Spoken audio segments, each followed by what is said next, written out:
Bonjour,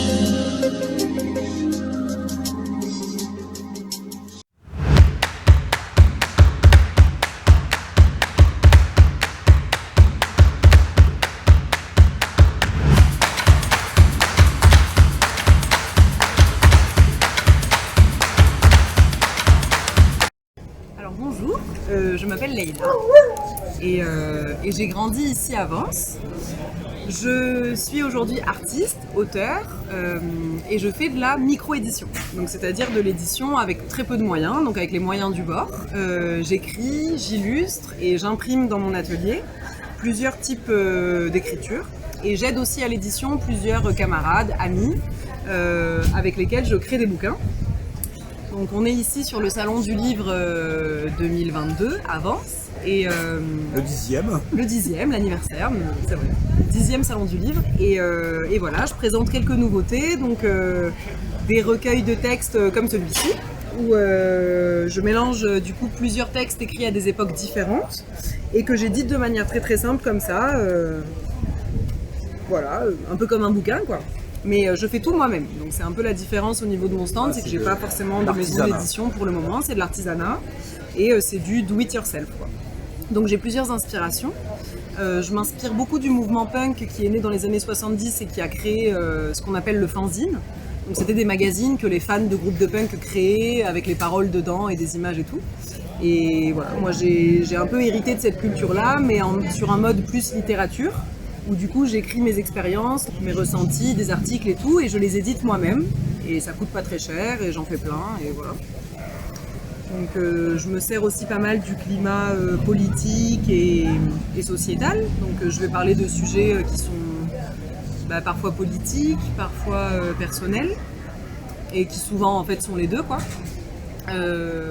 Par exemple ici c'est quand j'ai eu le Covid, voilà, j'ai écrit un texte sur l'injonction à la vaccination et en même temps l'injonction à la non-vaccination dans certains milieux alternatifs, tout ça.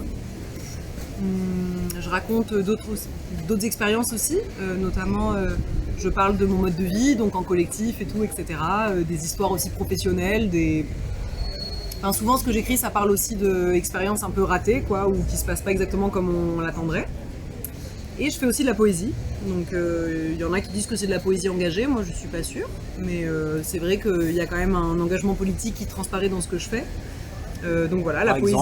Par exemple, il y a ce recueil qui s'appelle Mise en demeure, qui est un recueil de poésie où je parle du confinement, mais aussi des grèves et de la nécessité de se retrouver en collectif et aussi de critiquer la société telle qu'elle peut avoir lieu et telle qu'elle peut s'organiser. Donc c'est vrai que pour moi le moment du Covid il y a 2 ans ça a été un moment de grande politisation et aussi d'écriture principalement.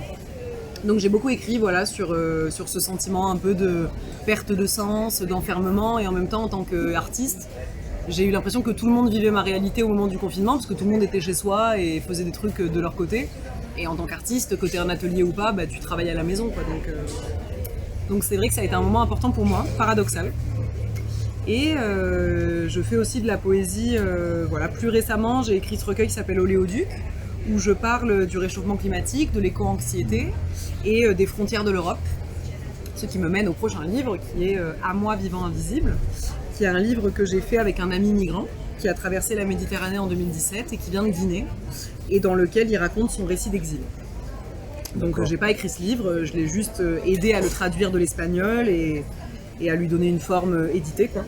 Donc voilà, ça peut aussi être ça l'édition indépendante, ça peut être de rencontrer des gens et de les aider à publier quelque chose. Donc voilà, je présente aussi ce livre-là, qui est écrit par Aloussène Diallo, un Guinéen de 24 ans.